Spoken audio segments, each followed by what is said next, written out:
Greetings. Welcome back. Open Line Friday. Rush Limbaugh. We'll be heading to your calls here just a second. Daily caller, Department of Justice ignored evidence of terrorism leading to the travel ban being struck down.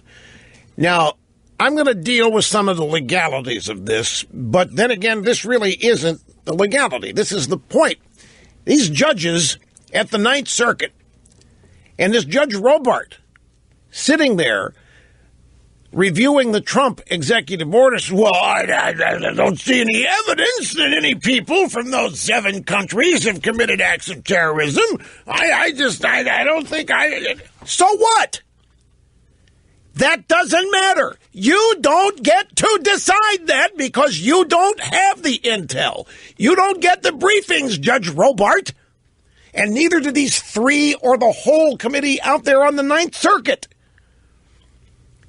Now, the DOJ, one of Trump's big problems is he still doesn't have his people there. There's a bunch of Obama holdovers that I think are sabotaging him. And a classic illustration of this, Department of Justice attorneys ignored ample evidence of terrorists from those 7 nations affected by Trump's executive order. And this helped lead to the Ninth Circuit Court of Appeals upholding a suspension of the order. The Ninth Circuit ruling said, in part, the government has not shown that a stay is necessary to avoid irreparable injury. The government has pointed to no evidence that any alien from any of the countries named in the order has perpetrated a terrorist attack. So what? That is irrelevant to the law here. It doesn't matter. The law is clear. It is from 1952. It invests in the president's sole discretion by proclamation to do this. But that's not the kicker. The kicker is there have been at least 80 alleged terrorists who have immigrated from those 7 countries since 9/11. And if you're like me, you're saying, well, where the hell was the DOJ lawyer arguing this executive order before these 2 courts? Why didn't he have this information? Folks, I don't know if they had it and purposely didn't use it. I don't know if because they're just now getting settled in after the inauguration, they weren't prepared to defend the executive order in court. I don't know if the implementation of this thing was not up to speed. None of that matters when you get down to the law. None of it matters.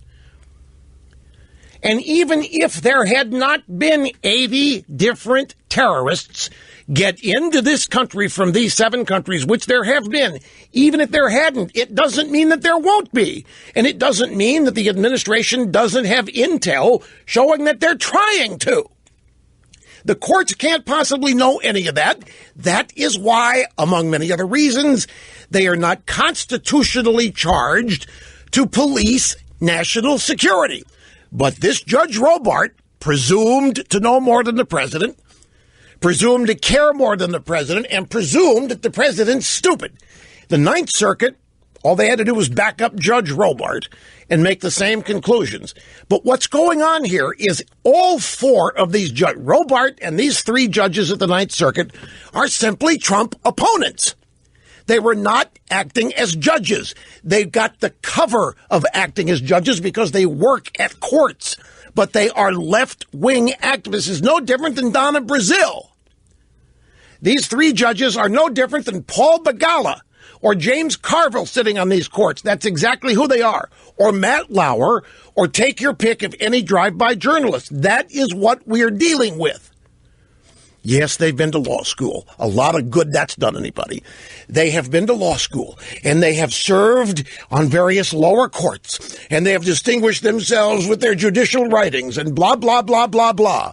But when it comes down to understanding, defending, protecting, and enforcing the supreme law of the land, what do? They piss on it. And I'm fed up with this. And there's got to be a way around this other than simply trying to demonstrate how these people are wrong on the law. They have lifetime appointments, so you can't impeach them. There is a process for removal. Congress has more power over the federal judiciary than anybody knows, and they have more ability to deal with reestablishing, redrawing districts, however they want to deal with the judiciary. That is under Congress's control, as vested in it by the Constitution.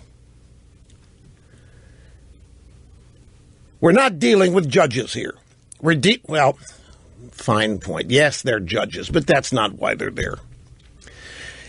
They're there to advance the Democrat Party agenda. They are there to, whenever they can, attack, limit, destroy any other agenda that is in opposition to theirs. You know these people. You know these people hate Trump. They despise Trump they're all part of the establishment. They despise Trump because he's from outside and because he won the election.